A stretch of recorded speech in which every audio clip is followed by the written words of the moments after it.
Hey guys, Tavis Piatoli, sports dietitian with the Taylor Hooten Foundation. Really excited about today's Facebook Live session that we have. I'm going to talk about our guest soon. We're going to bring him on. As you guys know, we have not been able to travel much this year since March. We have typically do a lot of our programs on the road. And since we're unable to do that, we want to bring you guys education virtually. We've done a lot of things, whether it's live streams, whether it's Zoom presentations to schools and conferences. But today we're going to really talk about a topic that's focused on high-risk supplements. I'm going to go into really a lot of the industry. We'll talk about what's going on in the industry, but also we're going to share with you a story from our guest and what happened when he took an illegal substance that he did not know that was in his supplement. If you have questions throughout this live stream, please put that in the comments. We'll get those answered soon after we're done. Now, as I talked about, today's topic is focused on high-risk supplements, adulterated supplements. First of all, I want to give you a little overview about the supplement industry. This is a very large industry because we have over 50% of people today use dietary supplements. And we know we have nearly over 1.5 million youth, kids as well. 60% of college athletes use supplements. And a lot of individuals are using supplements and have no idea what they're putting in their body. They're either trusting a friend, they're trusting the supplement store staff, somebody's selling them something. So I'm going to try to give you just a quick overview of this industry. With over 50,000 supplements on the market, it's a $35 to $40 billion industry. By 2022 to 2023, it's expected to be an $80 billion industry. Now you wonder, how are supplements made? People just think there's this big facility and everything is put in a machine and it's made. In some cases, that's the case. You have really good players in the industry and manufacturing facilities that do an excellent job when it comes to dietary supplements. But at the same time, a lot of these companies don't do a good job with their products. They have a lot of problems with their products, and some of these manufacturing facilities allow anything into their facility, such as a banned substance. So, adulteration can happen pretty easily if a manufacturing facility allows a banned substance. And then in some cases, you have supplement companies that still want to use illegal substances, things like ephedra, things like DMHA, things like DMAA, which are actually banned by the FDA, but people are still skirting around that and getting ingredients from China and putting it inside their product. That's where a lot of steroids come from. That's where a lot of these ingredients come from. Also, we're seeing a lot of not just stimulants in products, in certain things like pre-workouts. We've seen pharmaceutical drugs, we've seen amphetamine-like compounds, and we've seen things such as cocaine found in pre-workouts. So we have to be extremely careful. And then finally, if you are going to take a supplement, it's important to make sure your product is third-party tested. When a company says they test it with a third party and there's no logo on that product, that doesn't mean it's third-party tested. So if you don't see an NSF logo on the actual bottle, that means that product has not been tested by NSF, which is the leader in third-party testing. So make sure your product is tested. If you are in a high school, college, or especially a college or professional athlete, it's extremely critical that you use a tested product. And be sure not to trust people that are working in the supplement stores, primarily because we've seen data that has shown that 41% of supplement store staff would recommend a testosterone booster to a 15-year-old high school athlete looking to gain weight and get stronger. So a lot of concern in this industry. It's a shady industry. People just looking at ways to make money, and they don't really care about your health. Now, let's really talk about today's topic, high-risk supplements. I want to really welcome Kevin Carley to the show. Kevin, thank you so much for joining us for this Facebook Live session. Thank you for having me. You have an amazing story that you're going to share shortly, and something that really opened our eyes when we heard about it. We're like, look, we got to talk to Kevin, dig a little, get a little research about what happened, and then have you share that story with listeners, because people need to hear this. We see a lot of different side effects. We talk to a lot of people that have had side effects from energy drinks, pre-workouts, dietary supplements, but no one really has really had what we saw, what you had, and then has been able to kind of come back and share that story. So let's, first of all, before we get into that, tell the listeners a little bit about yourself and your family. What do you do for a living? I work in information technology for a local financial company. Father to two gorgeous daughters, 12 and 9. Husband to a gorgeous wife. We love, doing things outside. Recently took up camping.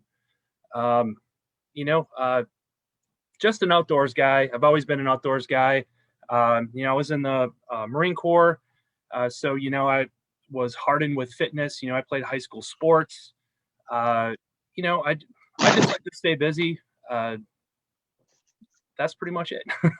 I know it's a little bit different times that, we're not able to get out as much and go to, let's say, sporting events. We saw yesterday what some of the athletic conferences are doing when it comes to college football. I know we were talking about that before we went live. It's like, look, life's a little different right now. Hopefully we can get it back to normal pretty soon and enjoy those days where we didn't have to be concerned about certain things. Now, let's kind of dive into this topic. This is an important topic for people to understand. Let's go back to that day when everything is normal in your life, but something changed quickly when you went into cardiac arrest. Can you take us through that day and lead us to what led to that event and what happened? Yeah, absolutely. So, it was like anybody's house, typical in the morning where you're kind of getting up, you're getting your kids ready. My youngest daughter, she had a cooking class at the local high school. My wife, Daphne, was going to work out with some friends at the local Y, and I was going to meet her there afterwards. So, I made my pre-workout, uh, grabbed my water, grabbed my gym clothes and everything, and took her off to that class. Well, it wasn't shortly after I got into the Y. I saw my wife. I interrupted her little workout class with her friends. Finished my pre-workout, hopped on a treadmill, started doing a 15-minute walk to warm up, and then 15 minutes into my run, it was like somebody turned on a water spigot above my head. I was just instantly soaked. I suddenly couldn't breathe. Uh, I started cramping. So I stopped the treadmill and I got off, trying to catch your breath, when sometimes you run a little too much and you don't hit your stride yet. And I could feel my heart just racing. So I was just taking these deep breaths to try to calm down. But everything was cramping and I didn't understand what was going on. So when I, went to stretch my legs out, I mean, I couldn't get past my knees. That's how tight everything was. And so I laid down or sat down on the ground, tried stretching a little bit more, took a sip of water. And the last thing I remember is setting my water bottle on the end of the treadmill. And that was it. I remember waking up in the hospital and that was everybody telling me how lucky I was to be there. So you did go into cardiac arrest, is that correct? Yep. They said at first they really didn't know what was happening. They thought I was having maybe a seizure, and there was he's a good friend now, Dr. Ryan, happened to be working out, and another friend that's a deputy and one of the Y staff. They came over and they noticed that I wasn't breathing, that I had no pulse, and so the Dr. Ryan ran and got the defibrillator, came back. As soon as they shocked me, that's when the EMTs were in the building, but I still wasn't breathing. And they said I was, all blue and different colors. And the EMT got me, Josh got me breathing again. And I guess I was extremely combative. I apologize again to them, but then they took me to the hospital, and they had no idea what was going on. They, originally told when they went to get my wife Daphne that they said I had a heart attack. But then, I guess as events that I don't remember transpired, that they learned that I went into cardiac arrest. The one thing I do have to say though is when they were, I guess, putting the tube down my throat, they said this like bluish greenish substance came spewing out, and they went to her and they asked, they're like, what did he take? What is that in his stomach? And she was just, probably didn't see that I took it. Maybe I didn't tell her. But they pumped my stomach. They pumped all the pre-workout that was in my stomach out. And, however, if it was 2 or 3 days, they put me into a hyperthermic coma, and, kept running all these tests on me. And, I was told from some of the medical people that, if it was like, if you had heart issues, that your heart would still be angry afterwards. and they said that it was like showing no signs that anything happened. Um, and all the tests that they ran on me, they pretty much gave me a fine tune up that everything was good. So, and then that was when I woke up from the coma. So, Yeah, and we'll talk about that ingredient that I feel is probably the cause of that. And looking at your product, I know you sent us that product. I looked at it, and at first I was like, "This doesn't look bad." And then I looked at some ingredients at the bottom of the list, and I was like, "There it is. This has probably got to be the culprit." Now I'm going to get to that shortly, but before we do, prior to that event, did you notice that were you feeling any different that day, or were you having any chest pain, anything abnormal leading up to that event? no, I felt great. We were leaving for Florida on vacation in 3 days, and I had uh, that I just wanted to get that last good workout in before we were starting to pack and get ready. And I mean, I had no chest pain. I felt great. My wife and I were doing a diet, and then we turned it into more of clean eating. And so I mean, the night before it happened, I had baked tilapia and kale for dinner. So I mean, I felt great. And I feel great now. I felt great that day. I didn't feel so great when I woke up, but um, you know, yeah, I felt amazing. Now, what's about what was your medical history like? Let's say prior to that day, have you had any abnormal lab work or any abnormal cardiovascular blood work or anything that would be cautious or concern? Any No, family history? no, and in fact, just like a month or two prior to that, I ended up getting preferred status for life insurance. So, I mean, everything came back perfect. And when you go to get life insurance, they put you through the ringer on everything. And yeah, my doctor, I get a physical every year. There was never any concerns of anything. Um, so, I mean, yeah, up to that point, nothing. Now, without naming the name of the brand, can you talk about the supplement you were taking at that time or the type? Yeah, it was a pre-workout. Um, I had tried a couple different brands, and in the brand that I switched to, I just picked it up on a Saturday. And whenever I try something new, I never do the full recommended whatever it is. And it was, I think, recommendation was 1 scoop. I did a half scoop, uh, went to the gym, uh, felt fine. And then on a Monday, yeah, on a Monday, I did it again. And then on Wednesday, I had another half dose, didn't have it Thursday or Friday. And then Saturday morning, I was like, well, all right, I felt fine on it. Let's just try a full dose and see what happens. And so I did the full dose, and that's that's what happened. Now, is this a pre-workout that you purchased online, or was it at a supplement store, or was it recommended by someone? It was from a national chain supplement store, and I had worked with that gentleman there before, and I told him I didn't want anything super intense. I just um, wanted something I could cycle on and off of to kind of help. Um, and I mean, out of some of the other things that I could have tried, I guess this one, according to this gentleman, was on the lower spectrum of giving you that jolt. So, what led you to want to take that pre-workout? Were you struggling with energy, or just what kind of led you to, in the first place, before you got to this product? What led you to kind of reach out and look for a pre-workout? Well, I back when I was younger and in college, like fat burners were all the rage, right? And so then, having not done it for some time, I was like, all right, well, they got to have something out there. So I went, and they were like, no, it's pre-workouts now. This is what you need to give you this boost, right, for your workout. And that's all I wanted. I just wanted that little extra um, edge, to when you were working out, to run, faster, lift a little heavier, to get that last repetition in. And, and yes, it did, when you were kind of tired going to the gym, it did give you that, boost, like you were in there and you were ready to do business. Yeah.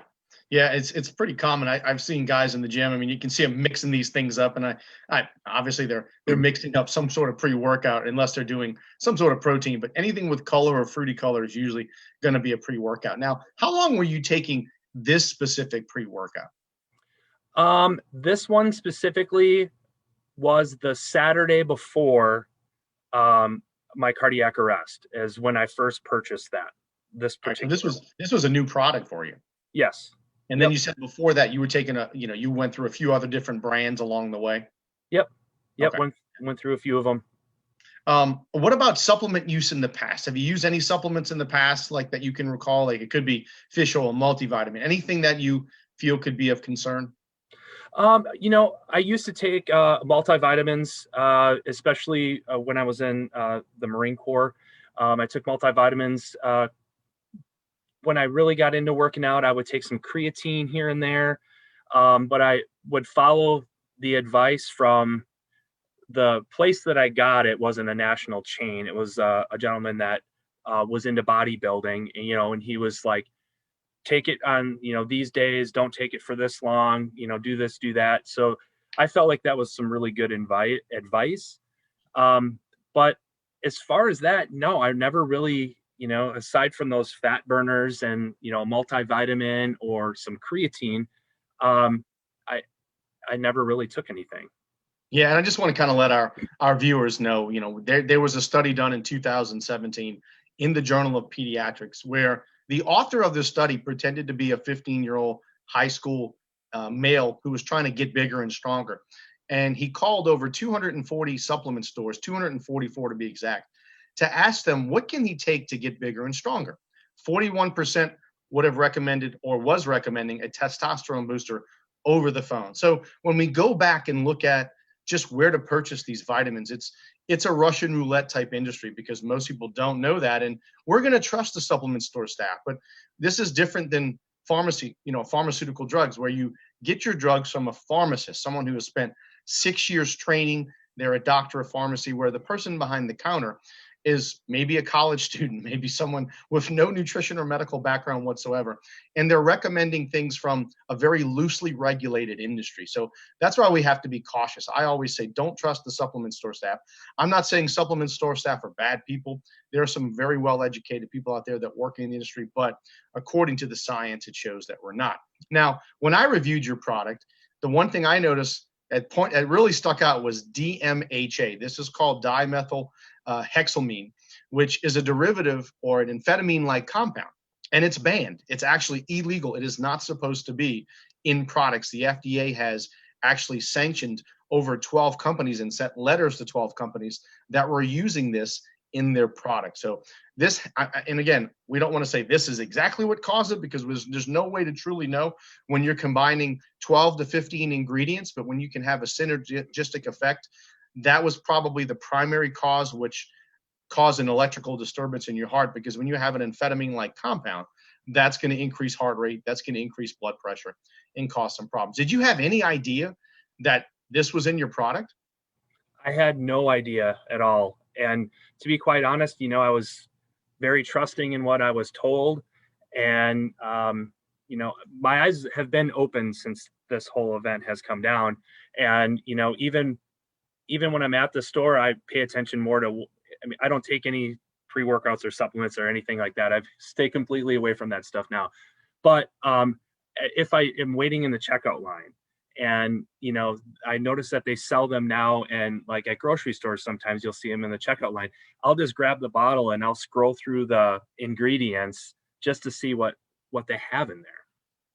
Yeah, it's kind of scary, whether it's a sporting goods store, it could be the local, grocery store. These things are everywhere. Vitamins and supplements are all over the place, and they're so easy to obtain. Now, and again, I can't blame you, because with so many supplements on the market, the average consumer don't know what's in these products. They just, like you said, they trust who's recommending these products. And there's a lot of people out there with multi-level marketing companies pushing and pushing because they're trying to make money, and they're pushing on their friends, and they don't understand what's in these products. And it's a not saying everyone's going to die, or the risk of death from supplements is pretty low, but when we have these cases, we have to address them. We have to really identify, hey, what are companies doing that's not right? Now, prior to using the supplement, what was your view about the safety of supplements at that time? I thought they were regulated for one. Um, I thought they were safe to take, that, hey, they're not going to put something out there on a shelf that I could take that's going to harm myself, harm me.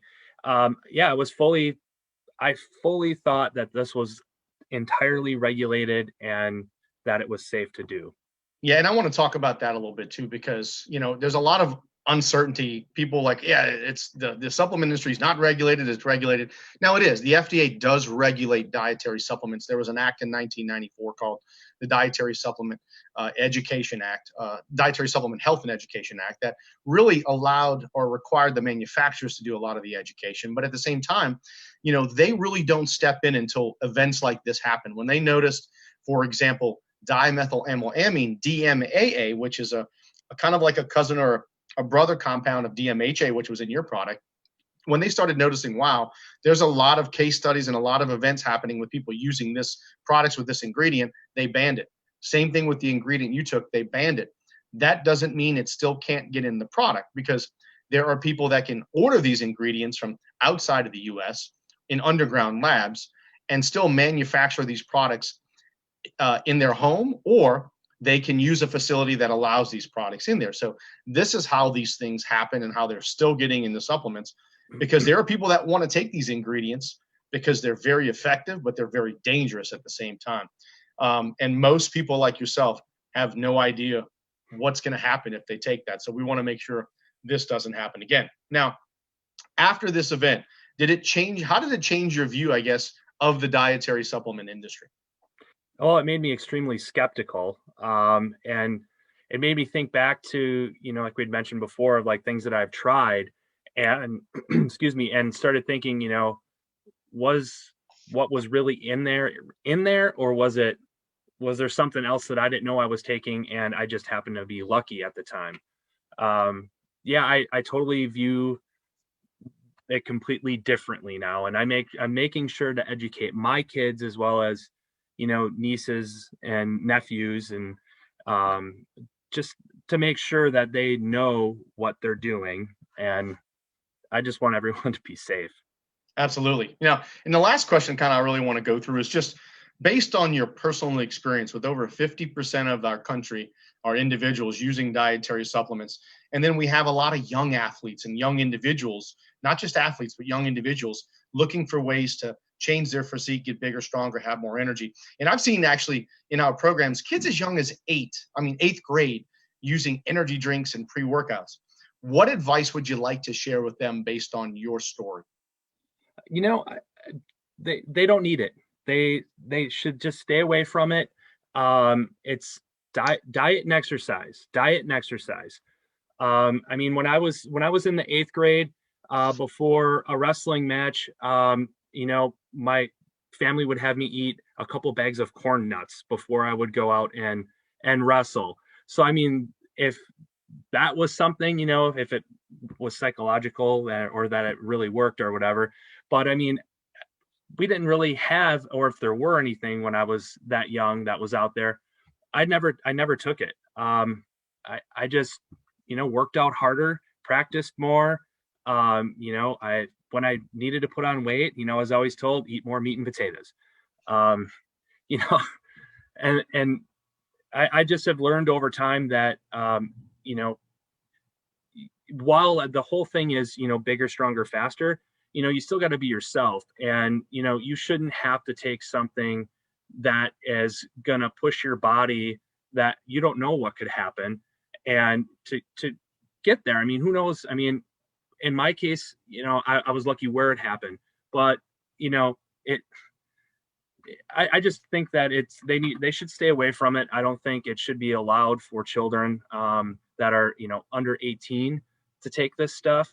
And I don't think that, I think schools should make sure that their athletes are not taking anything. Yeah, like I said before, it's a really shady industry. There's little control over what people are purchasing in stores. I was talking to a physician once that did a little experiment, and she had her 8-year-old walk into a grocery store to see if they would sell her an energy drink, and they did. So it's little things like that that we have to figure out a way. And again, there's no magic pill. As I try to tell Right. everyone, there is no pill or supplement that's going to acutely change your health performance, in a short period of time, especially if it's legal. As you mentioned, Kevin, diet and exercise. People just don't want to be patient. They don't want to do what works, because every study shows if you follow it and you're consistent, you're going to get results. But it's not going to be tomorrow. It's not going to be in a week. It's probably not going to be in 2 to 3 weeks. It's going to be 6 to 12 to 18 weeks or more that you have to stay consistent with that plan. Now, Kevin, before you go, I have 3 questions for you that you have no idea, because I didn't send them to you to review. Oh, We call these curveball questions, but they have nothing to do with the topic. They're fun. And so so it's I want to kind of go the first question I'm going to ask, and it should be pretty easy, because I know we were talking offline, and I was like, hey, is that the Japan flag in the back? So I know you visited a lot of places, and my first question is, what's probably the most unique place or favorite place you've ever visited in your lifetime? I'm going to have to say, when my wife and I went to go stay with my sister-in-law and brother-in-law in Germany, we stayed there for 4 weeks, and we had a blast. And this was, of course, before children. So yeah, I love Germany. They did Matt and Jamie did a wonderful job of taking us all over the place. And one year we went from Germany to Rome. And so we were at the Vatican. We went inside. We went to a papal mass, got blessed by the Pope. Yeah, it was great travels. That's awesome. That's awesome. Now, I'm a music junkie. My daughter, who's 9, she sings. I like to play music. I've been a rock and heavy metal fan my entire life. I've probably attended 400 concerts since 1993. I was even at Woodstock in 99, just because I like to travel and see bands. Now, so my question for you is, if you could be the lead singer of any rock band, who would that be?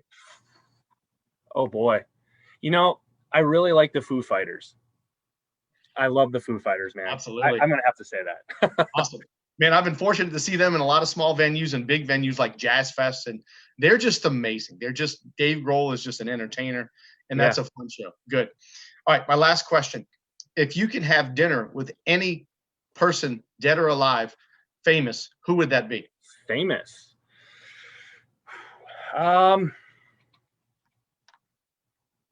Chris Farley.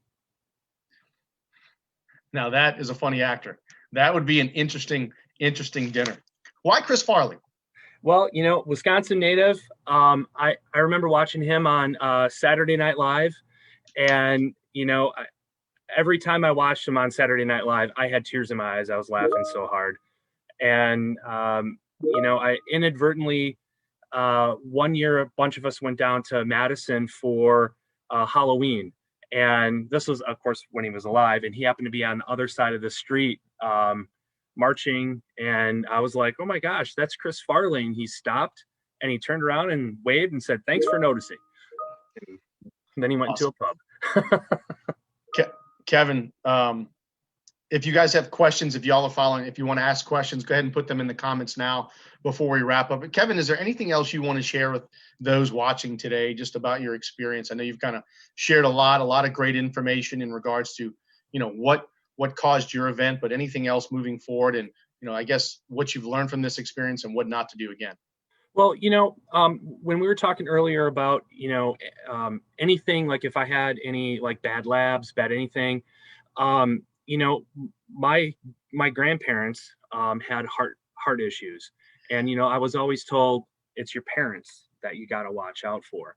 So in a way, this was kind of a blessing in disguise, because per their protocol, after they took all my labs and everything, they said, per protocol, we have to take you to the cath lab.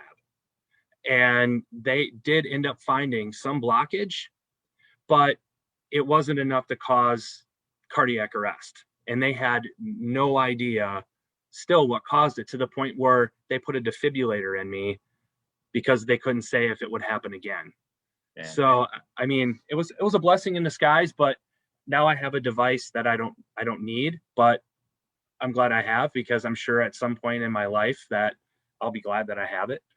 Yeah. But I mean, we're just happy you're here to share your story, because if not, then we can't make more people aware of the dangers of these drugs as well as these dietary supplements, because as you mentioned, you thought they were safe. Most people think they're safe. Most people don't think there's anything in there that can cause a potentially life-threatening event. We've seen people lose their life over things like taking a dietary supplement, drinking too many energy drinks, or using ingredients that could potentially be harmful because they're illegal. So thank you for sharing your time today. Before we leave, guys, be sure to check out the All Me podcast. If you have not subscribed to the Taylor Hooten Foundation's All Me podcast, please do so. We interview a lot of experts, a lot of athletes, a lot of individuals from all different walks of life, whether it's talking about steroids, sleep, dietary supplements, athletic performance, as well as nutrition. Please check that out. A lot of great information. We have a ton of more interviews coming up very soon that will be released. And we'll be releasing a great podcast next week on hydration with our friends and partners from Gatorade.